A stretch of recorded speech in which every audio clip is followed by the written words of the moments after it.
अथ रविवार व्रत कथा। भगवान सूर्य की जय। जगत को प्रकाशित करने वाले भगवान सूर्य के चरण कमल में हम सभी प्रणाम करते हैं। आइए अति पावन व्रत कथा रविवार की सुनते हैं, जिसके मन में जो भी कामनाएं होती हैं वो पूर्ण हो जाती है। रोगी का रोग, धन वृद्धि, पुत्र वृद्धि इत्यादि का लाभ होता है। ऐसी परम मंगलमयी भगवान सूर्य की कथा, जो सभी रोग और शोक का नाश करने वाली है, जीवों को सुख प्रदान करने वाली है, ऐसे भगवान सूर्य की परम पावनी कथा श्रवण करें। व्यास जी बोले, एक समय नैमिषारण्य के पवित्र पावन क्षेत्र में शौनक आदि 88,000 ऋषि एकत्र हुए थे और वहाँ पे पुराणों के परम ज्ञाता श्री सूत जी से पूछने लगे, सूत जी, आपने तो बहुत सारी कथाएं सुनाई हैं, उनको सुनकर आपसे अब और कथा सुनने की इच्छा बढ़ गई है। कृपा करके हमें अब कोई ऐसा व्रत बता दीजिए जिससे मोक्ष मिल जाए। कलयुग में सभी प्राणी अल्पायु हैं और निर्धन, इस पर भी अनेक प्रकार के रोग उन्हें लगे हैं, फिर किस प्रकार तपस्या यज्ञ आदि हो पाएगा, उसे कैसे श्री हरि का स्मरण कर पाएंगे। इसलिए हे सूत जी, आपको ही मोक्ष का देने वाला, रोग का नाशक, सर्वसिद्धिदायक, रोग मुक्तिदायक व्रत विधि बताएं, जिसकी करने से श्लोक में सभी प्रकार के सुख और मोक्ष की प्राप्ति होती है। सूत जी बोले, हे मुनीश्वरों, आपने संसार के कल्याण के लिए बहुत सुंदर बात पूछी। रोग मुक्तिदायक मोक्ष को देने वाला ये उत्तम व्रत मैं तुमसे कहता हूँ, ध्यान देकर सुनो। इस प्रकार के व्रत को बताने कहने में मैं कहाँ समर्थ हूँ, ये तो बहुत अथाह सागर है भगवान की कथा। और आपने जैसे मुझसे पूछा है, ऐसे भगवान श्री कृष्ण से माता कुंती ने पूछा था। उसी परम पावन संवाद को मैं तुमसे कहता हूँ, ध्यान देकर सुनो। एक समय भगवान योगेश्वर श्री कृष्ण कुंती के आश्रम पर पहुँचे। कुंती देवी ने बड़े ही प्रेम से भगवान श्री कृष्ण का आदर सत्कार किया, सुंदर आसन पर बैठाया। श्री कृष्ण ने कुंती से कुशल का समाचार पूछा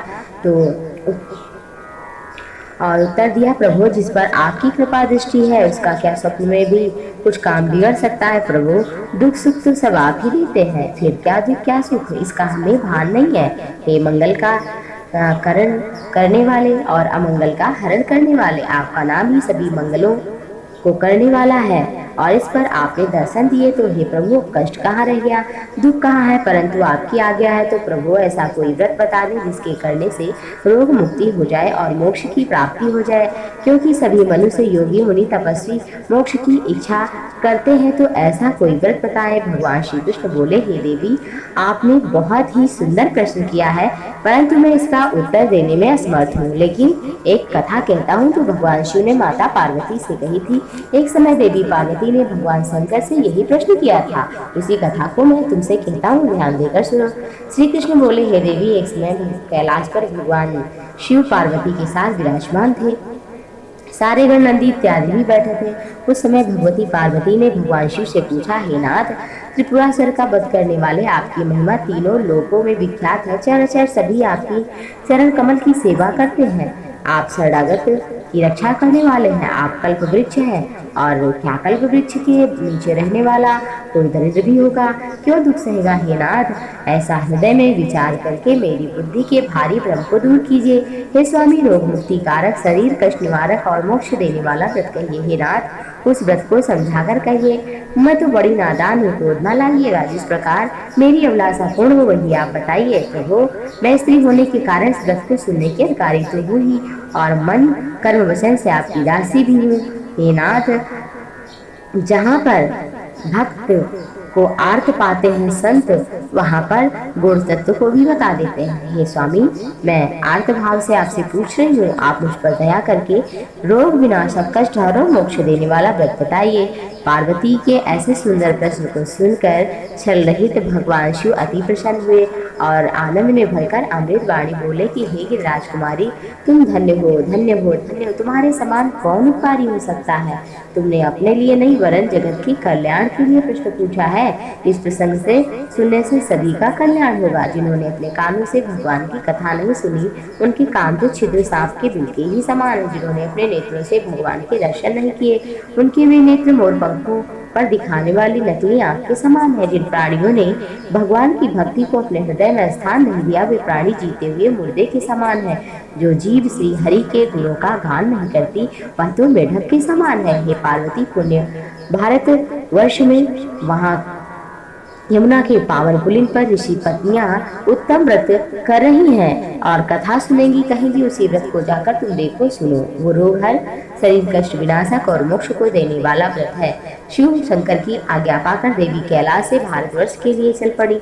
मार्ग में कुसुमावती नामक स्त्री मिली। उसकी कोई संतान नहीं थी। वो बड़ी दुखी थी बेचारी। उसके पति ने उसको छोड़ दिया था। वो बहुत प्रकार से रुदन कर रही थी। पार्वती जी ने जब उसको दुखी देखा तो पूछा, भद्रे, तुम क्यों रो रही हो? कुसुमावती ने बताया, देवी, मेरे कोई पुत्र संतान नहीं है। मेरे पति ने इसी कारण मुझे त्याग दिया है। अब बताओ मैं क्या करूं? पार्वती जी बोली, बहन, मेरे साथ चलो।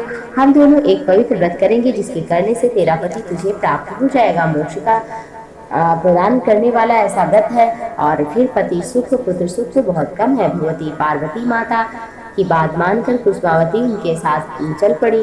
कुछ ही दूर पार्वती और कुसुमावती गई ही थी कि एक और स्त्री रोती हुई मिली। उसे देखकर माता पार्वती ने पूछा, देवी, क्या नाम है आपका? क्यों दुखी हो रही है? इसका कारण क्या है? उस स्त्री ने कहा, मेरा नाम गंगा और मेरे पुत्र नहीं है, इसीलिए मेरा पति मुझे त्याग रहा। और पुत्र पैदा करना तो मेरे बस में नहीं है ना। जब मेरे पुत्र नहीं होगा तो पति त्यागेंगे, फिर कितना कष्ट होगा।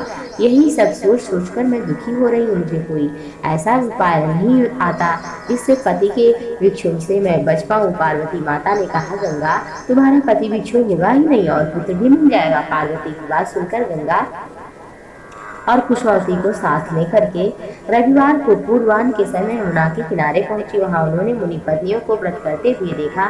पार्वती माता ने पूछा, हे देवियों, आप ये क्या कर रही हैं? किस देवता का व्रत कर रही हैं? इसके करने से क्या फल मिलता है? या व्रत कैसे किया जाता है? ऋषि पत्नियों ने कहा, हम सूर्यनाशक सूर्य का दान फल व्रत कर रही है। सूर्य मंडल में सूर्य के अंतर्यामी रूप में विराजमान रहने वाले ईश्वर का पूजन ध्यान कर रहे हैं। इस व्रत का यह व्रत दुर्लभ मोक्ष प्रदाता है। धनपुत्र आदि तो गिनती ही क्या है। जो स्त्री और पुरुष जिस कामना से ये व्रत करता है, अवश्य ही पूर्ण होता है। इससे निर्धन को धन, दुखी को सुख, पुत्रहीन को पुत्र, रोगी रोग मुक्त होकर अंत में मुनिजन जैसी दुर्लभ मोक्ष की प्राप्ति कर लेता है। ये व्रत आश्विन मास के शुक्ल पक्ष के अंतिम रविवार से प्रारंभ होता है और इसमें तेल, आंवला, नमक, अनार, छाल नहीं खाना चाहिए। एक समय भोजन करना चाहिए। 5 साल तक ये व्रत करके व्रत का फिर उद्यापन करना चाहिए। इन 5 सालों में प्रत्येक साल एक एक धान्य सूर्य को समर्पित कर देना चाहिए। जिस धान्य को जिस वर्ष में समर्पित करे, उस वर्ष में उस अन्न को ना खाए। पहले वर्ष में जौ, दूसरे वर्ष में गेहूं, तीसरे वर्ष में चना, चौथे वर्ष में तिल और 5वें वर्ष में उड़द दान में दिए जाते हैं। अपनी सामर्थ्य और शक्ति के अनुसार दान करना चाहिए। ब्राह्मण को 12 ब्राह्मणों को भोजन कराना चाहिए। इस व्रत का उद्यापन माघ मास के शुक्ल पक्ष की सप्तमी को किया जाता है। अगर उस दिन रविवार हो तो बहुत अच्छा, नहीं तो भी शुक्ल पक्ष की सप्तमी को ही माघ मास में करना चाहिए। और 12 ब्राह्मणों को भोजन करा के वस्त्र दक्षिणा आदि से पूजा करना चाहिए। इस व्रत के प्रभाव से शरीर रोग मुक्त हो जाता है। यह समृद्धि, वृद्धि, स्त्री, पुत्र आदि का भी सुख प्राप्त हो जाता है और अंत में मोक्ष भी मिल जाता है। इस तरह से सुख, समृद्धि, स्त्री, पुत्र आदि का सुख तो मिलता ही है, मोक्ष की भी प्राप्ति होती है। और इस तरह माता पार्वती, कुसुमावती और गंगा ने व्रत का फल विधान सुना और सभी स्त्रियों के साथ इस व्रत को किया। इस व्रत के प्रभाव से कुसुमावती को अपने पति का प्रेम मिल गया। गंगा को इस व्रत के प्रभाव से समय पाकर उत्तम पुत्र हुआ। पार्वती माँ इस व्रत का फल मधुफल की प्राप्ति करके कैलाश के लिए चल पड़ी। पार्वती माता के हाथ में मधुफल था। कैलाश को जा रही थी, लेकिन उन्होंने मार्ग में एक ब्राह्मण को देखा। वो बहुत ही निर्धन था, लेकिन उसके आचरण श्रेष्ठ थे। तो पार्वती माँ ने दया करके वह फल उस ब्राह्मण को दे दिया और स्वयं कैलाश के लिए निकल गई। भगवान शंकर को नमस्कार करके बैठ गए। ब्राह्मण फल सहित घर लौटी लौटा तो बड़े ही विस्मय में था, क्योंकि उसका घर धन और धान्य से पूर्ण था और बहुत सी गौएं द्वार पर थी। ब्राह्मण ने अपनी पत्नी से पूछा कि देवी, ये क्या है? ब्राह्मणी ने हाथ में फल देकर कहा, ये तो मधुफल है जो तुम हाथ में लिए हो। ये मधुफल आपको कहाँ से मिला है? यह सब इस फल का प्रताप है। ब्राह्मण ने सभी कथा ब्राह्मणी को कह सुनाई। उस फल के प्रताप से भगवान सूर्य की कृपा से ब्राह्मण के सभी दुख दूर हुए और रविवार का व्रत करने लगा। भगवान सूर्य की कृपा से इस लोक में नाना प्रकार के सुख को भोग कर अंत में दुर्लभ मोक्ष को प्राप्त हुआ। जो मनुष्य इस व्रत को करता है, सुनता है, सुनाता है, नाना प्रकार के सुख को भोग कर पुत्र पौत्र आदि का सुख भी प्राप्त करता है, अंत में भगवान के परम धाम में जाता है। और माता पार्वती को इस व्रत का पता चला और भगवान शिव के चरणों में शीश नवा कर बैठी और भोलेनाथ से बोले कि मैं जान गई कि सर्वश्रेष्ठ व्रत है भगवान शिव ने कहा। तो बोलिए भगवान सूर्य की जय।